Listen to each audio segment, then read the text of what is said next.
สิมาบอกการใช้ของคำว่า adjective เนาะคำว่า adjective เป็นคำคุณนามในภาษาลาวเด้อแล้วคำคุณนามแม่นคำแนวใดล่ะพ่อนี่คำคุณนามแม่นคำที่เฮาเอิ้นว่าเป็นคำที่บอกลักษณะคุณภาพหรือว่าสีสันรูปหางเนาะของ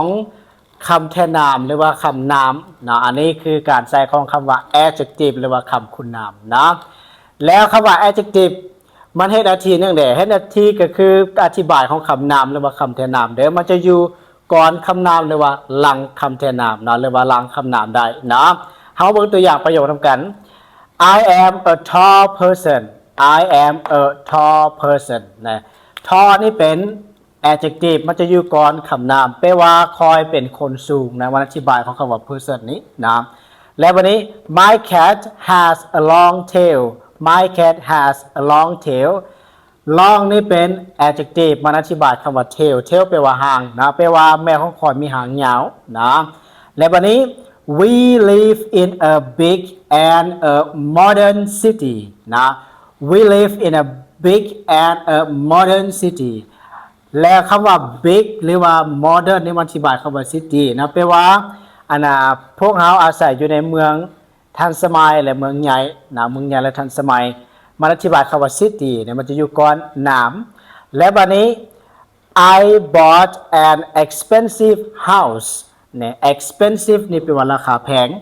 นะ I bought an expensive house แปลว่าค่อยซื้อเรือนราคาแพงนะ expensive มันอธิบายคำว่า house อยู่นี้นะและบัดนี้ That woman is very pretty That woman is very pretty นะแล้วคำว่า pretty นี่ก็เป็น adjective นะมันอธิบายคำว่า woman นี้นะแปลว่าผู้หญิงคนนั้นน่ารักหลายนะหรือว่างามหลายหรือว่าสวยงามหลายนะโอเค tall แปลว่าสูง long แปลว่ายาว big แปลว่าใหญ่ modern แปลว่าทันสมัย expensive แปลว่าราคาแพงแล้วก็ pretty แปลว่าน่ารักพวกนี้เป็นคำ adjective นะมันจะอยู่ก่อนคำนามแล้วก็หลังคำนามนะถ้ามันอยู่หลังคำนามเด้อให้ชื่อว่ามันมี verb to be มาช่วยนำนะอยู่นี้แล้วบัดนี้ตัวอย่างคำศัพท์ใหม่เนาะ red นี้แปลว่าสีแดงมันจะว่าเรื่องสีนะแล้ว small แปลว่าน้อยมันจะว่าเรื่องขนาดเนาะและบัดนี้ beautiful แปลว่างามมันจะว่าเรื่องคุณภาพและ thin อันนี้แปลว่า joy มันว่าถึงรูปร่างลักษณะเนาะอันนี้มันจะมีอีกหลากหลายอย่าง adjective นะผู้ใดอยากเรียนรู้ adjective กลับไปสอบเรียนรู้นำ YouTube ก็ได้